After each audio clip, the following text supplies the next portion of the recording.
So in 2011, I altered my name so that I could participate in far-right youth camp in Hungary.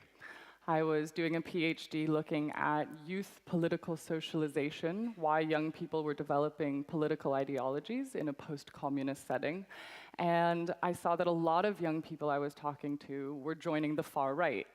And this was astounding to me. So I wanted to enroll in this youth camp to get a better understanding of why people were joining. So a colleague enrolled me, and my last name sounds a little bit too Jewish. So Erin got turned into Irina, and Saltman got turned into Sos, which means salty in Hungarian. And in Hungarian, your last name goes first. So my James Bond name turned into Salty Irina, which is not something I would have naturally chosen for myself. But going to this camp, I was further shocked to realize that it was actually really fun. They talked very little about politics. It was mostly learning how to ride horses, shooting a bow and arrow, live music at night, free food and alcohol, also some air gun target practice using mainstream politicians' faces as targets.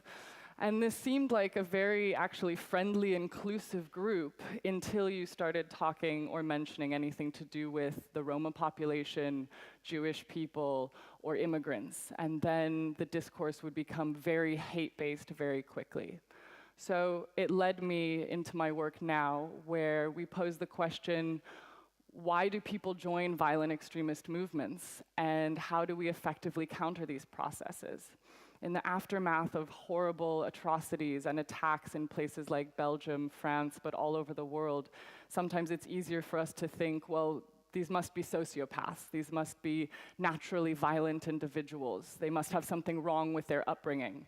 And what's really tragic is that oftentimes there's no one profile. Many people come from educated backgrounds, different socioeconomic backgrounds, men and women, different ages, some with families, some single. So why? What is this allure? And this is what I want to talk you through, as well as how do we challenge this in a modern era. We do know through research that there are quite a number of different things that affect somebody's process of radicalization. And we categorize these into push and pull factors. And these are pretty much similar for far-right neo-Nazi groups all the way to Islamist extremist and terrorist groups. And push factors are basically what makes you vulnerable to a process of radicalization, to joining a violent extremist group.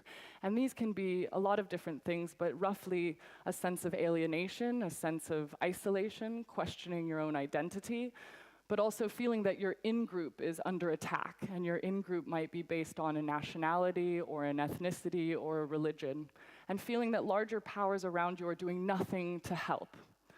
Now, push factors alone do not make you a violent extremist, because if that were the fact, those same factors would go towards a group like the Roma population, and they're not a violently mobilized group. So we have to look at the pull factors. What are these violent extremist organizations offering that other groups are not offering? And actually, this is usually very positive things, very seemingly empowering things, such as brotherhood and sisterhood and a sense of belonging, as well as giving somebody a spiritual purpose, a divine purpose to build a utopian society if their goals can be met.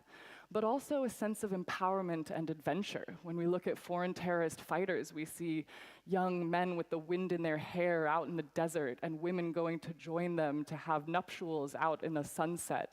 It's very romantic, and you become a hero. For both men and women, that's the propaganda being given.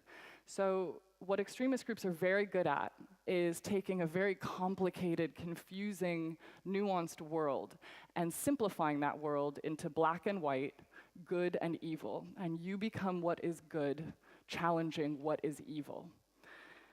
So I want to talk a little bit about ISIS, Daesh, because they have been a game changer in how we look at these processes and through a lot of the material and their tactics. They are very much a modern movement. One of the aspects is the internet and the usage of social media. As we've all seen in headlines, tweeting, and videos of beheading videos. But the internet alone does not radicalize you. The internet is a tool. You don't go online shopping for shoes and accidentally become a jihadist. However, what the internet does do is it is a catalyst. It provides tools and scale and rapidity that doesn't exist elsewhere. And with ISIS, all of a sudden, this idea of a cloaked, dark figure of a jihadist changed for us. All of a sudden, we were in their kitchens. We saw what they were eating for dinner. They were tweeting. We had foreign terrorist fighters tweeting in their own languages. We had women going out there talking about their wedding day, talking about the births of their children out there. We had gaming culture all of a sudden and references to Grand Theft Auto being made. So all of a sudden, they were homey, they became human. And the problem is that trying to counter it, lots of governments and social media companies just tried to censor. How do we get rid of terrorist content? And it became a cat and mouse game where we would see accounts taken down and they'd just come back up. And an arrogance around somebody having a 25th account and material that was disseminated everywhere. But we also saw a dangerous trend, was that violent extremists know the rules and regulations of social media too. So we would see a banal conversation with a recruiter start on a mainstream platform, and at the point at which that conversation was going to become illegal, they would jump to a smaller, less regulated, more encrypted platform. So all of a sudden, we couldn't track where that conversation went. So this is a problem with censorship, which is why we need to develop alternatives to censorship. ISIS is also a game changer because it's state building. It's not just recruiting combatants, it's trying to build a state. And what that means is all of a sudden your recruitment model is much more broad. You're not just trying to get fighters, now you need architects, engineers, accountants, hackers, and women. We've actually seen a huge increase of women going in the last 24, but especially 12 months. Some countries, 1 in 4 of the people going over to join are now women. And so this really changes who we're trying to counter this process with.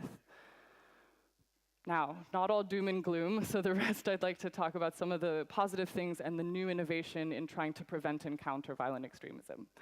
Preventing is very different than countering, and actually, you can think of it in medical terms. So preventative medicine is how do we make it so that you are naturally resilient to this process of radicalization, whereas that is going to be different if somebody is already showing a symptom or a sign of belonging to a violent extremist ideology. And so in preventative measures, we're talking more about really broad groups of people and exposure to ideas to make them resilient, whereas it's very different if somebody is starting to question and agree with certain things online. And it's also very different if somebody already has a swastika tattoo and is very much embedded within a group. How do you reach them? So I'd like to go through 3 examples of each one of those levels and talk you through what some of the new ways of engaging with people are becoming. One is Extreme Dialogue, and it's an educational program that we helped develop. This one is from Canada, and it's meant to create dialogues within a classroom setting using storytelling, because violent extremism can be very hard to try to explain, especially to younger individuals. So we have a network of former extremists and survivors of extremism that tell their stories through video and create question giving to classrooms to start a conversation about the topic. These 2 examples show Christiane, who lost her son, who radicalized and died fighting for ISIS, and Daniel is a former neo-Nazi who was an extremely violent neo-Nazi, and they pose questions about their lives and where they're at, and regret, and force a classroom to have a dialogue around it. Now, looking at that middle range of individuals, actually, we need a lot of civil society voices. How do you interact with people that are looking for information online, that are starting to toy with an ideology, that are doing those searching identity questions? How do we provide alternatives for that? And that's when we combine large groups of civil society voices with creatives, techies, app developers, artists, comedians, and we can create really specified content and actually online disseminate it to very strategic audiences. So one example would be creating a satirical video which makes fun of Islamophobia and targeting it to 15 to 20-year-olds online that have an interest in white power music and live specifically in Manchester. We can use these marketing tools to be very specific so that we know when somebody's viewing, watching, and engaging with that content, it's not just the average person, it's not me or you, it's a very specific audience that we are looking to engage with.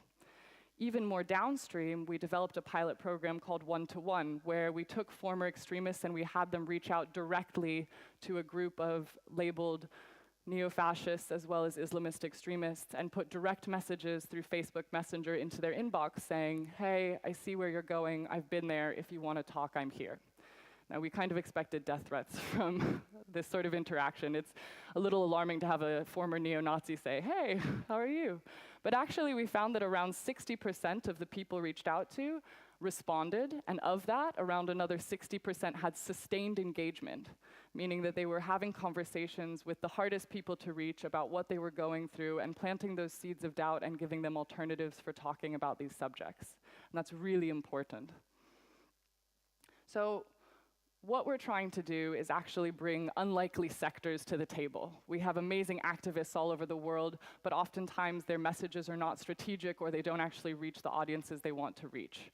So we work with networks of former extremists, we work with networks of young people in different parts of the world, and we work with them to bring the tech sector to the table with artists and creatives and marketing expertise so that we can actually have a more robust and challenging of extremism that works together.